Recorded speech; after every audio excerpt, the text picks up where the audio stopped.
Welcome back to the Hackintosh project. I spent all week fighting with this to get this far.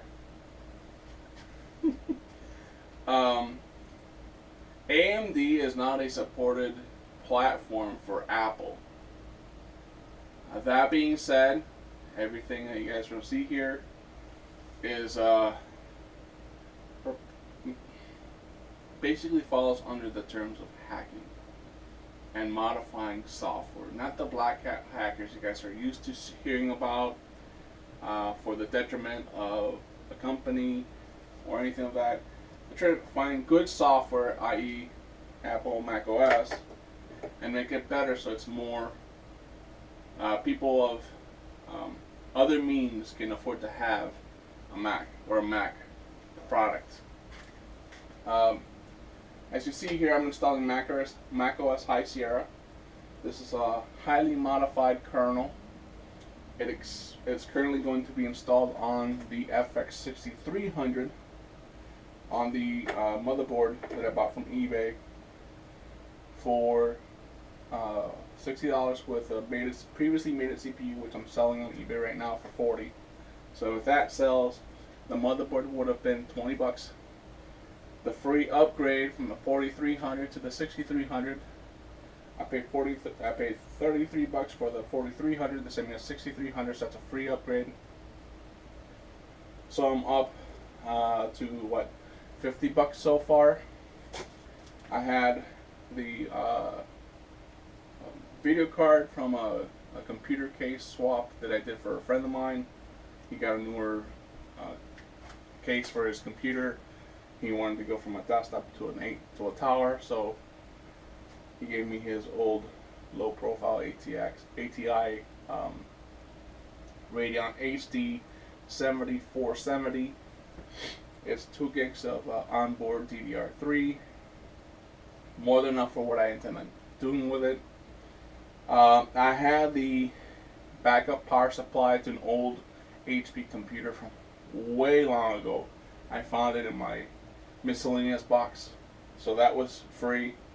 The 120 Samsung Evo drive, the 850 Evo, I got out of one of my digital signage machines, which is one of these machines right here.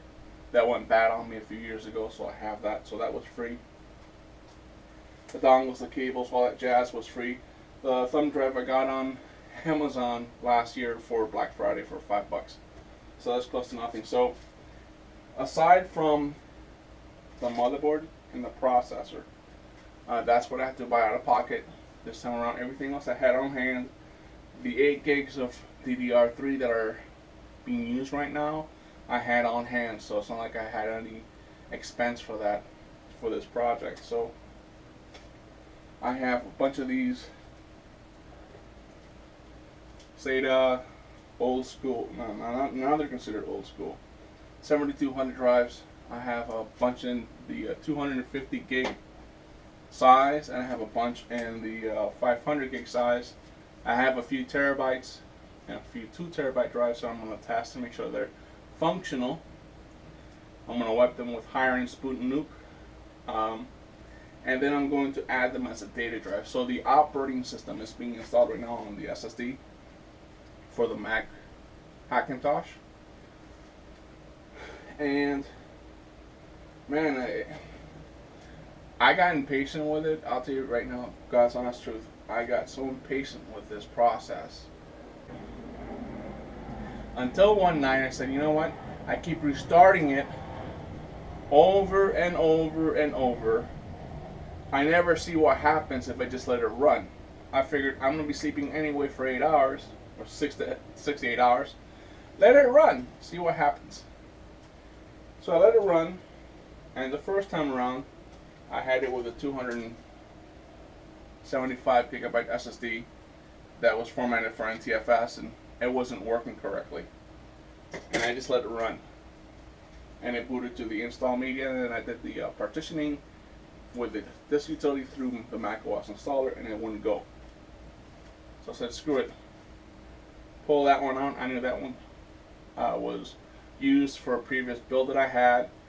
I wiped it with Hiren's Boot and Nuke before I popped it on. I popped on the install media and I just let the installer run. It came up with all the same error messages as before, and I just let it run. And I got to the installer, and this utility was able to format it correctly enough for that, so that the installer would run. And when it's done, it's going to have the all beautiful, the all new Mac OS High Sierra. And yes, that's an old ELO. So it'll have a touchscreen attached to it, which is awesome. So this computer here will be replaced by this one that I'm making now, the editing machine. And you guys are coming on with me on the trip. So we're going to build the Hackintosh out of a custom wood case. And I'm not just talking, you know, like the standard guys do on YouTube that I've seen when they make a custom case, they make a box. In the traditional sense, we have the flat, you have the base, the pieces wrap around, you have a top, or something to that nature. I don't want a box in the traditional sense. The thickest component of this build is the power supply. Unless I can find a cheap Pico 300-watt power supply that uses an adapter for the primary power source, like a laptop charger, I'm going to have to look for a slender server type power supply, or a power supply like the Dell 780, 790s use, that are about 2 inches square. So that way I can have that, and I can finesse it to where I can elongate the cables with some soldering, and I can do that, and I can have custom cabling for the case that I intend on building. So with that being said, thank you for watching Leo Builds It.